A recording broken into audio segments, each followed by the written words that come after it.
আজকের দিনটা আমার কাছে ভীষণ স্পেশাল, কারণ আমার মামি নিজের হাতে বিরিয়ানি বানিয়ে আমাদেরকে খাওয়াচ্ছে। আসসালামু আলাইকুম, আপনারা কেমন আছেন? আজকে সকাল থেকে সারাদিনই বৃষ্টি পড়ছে, তাই হঠাৎ করে ভাবলাম যে রাতের খাবারে বিরিয়ানি বানানো যাক।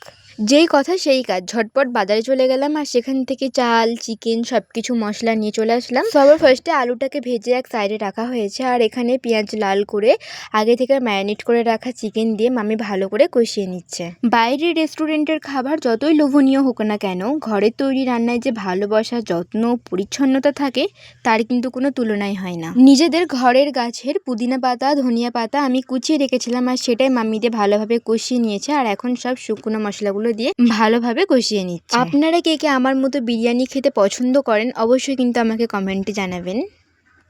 আর এখানে মামি একটা মশলা করে রেখেছিল, আর সেই মশলাটা দেওয়ার সাথে সাথেই পুরো ঘরে দারুচিনি এলাচের মিষ্টি গন্ধ ছড়িয়ে পড়লো। চিকেন রান্নাটা মোটামুটি হয়ে এসেছে, আর এখানে মামি আলুগুলোকে ভালোভাবে সাজিয়ে দিচ্ছে। আমরা বাঙালিরা বিরিয়ানিতে আলু না হলে তো চলেই না, তাই আলুটাও দেওয়া হয়েছে একদম মনের মতো করে। বাইরে তো কম বেশি খাবার আমরা খেয়েই থাকি, কিন্তু নিজের হাতে ঘরে সবার জন্য ভালোবেসে যত্ন নিয়ে এই যে বিরিয়ানি রান্না করার আনন্দ, এটার কিন্তু কোনো তুলনাই হয় না। একটু পরে সবাই একসাথে গোল হয়ে বসে খাওয়া দাওয়া শুরু হবে।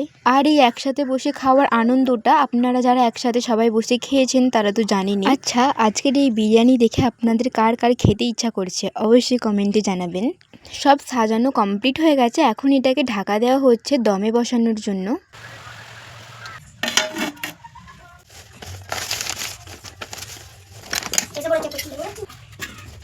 বিরিয়ানি এদিকে দমে হতে থাক, আর ততক্ষণে আমরা এদিকে থালা বাসন সব বার করে মাজতে বসে পড়েছি।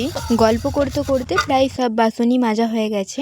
রোজ তো মা আর আমি দুজনে মিলে রান্না করে খাই, কিন্তু আজ যেহেতু মামারাও আছে আর সবাই মিলে রান্না করে খাওয়ার আনন্দটা কিন্তু দ্বিগুণ বেড়ে গেছে। আমার আজকের এই ছোট্ট ভিডিওটি এই পর্যন্তই। ভালো লাগলে লাইক, কমেন্ট, সাবস্ক্রাইব করে আমার পাশে থাকবেন। আল্লাহ হাফিজ।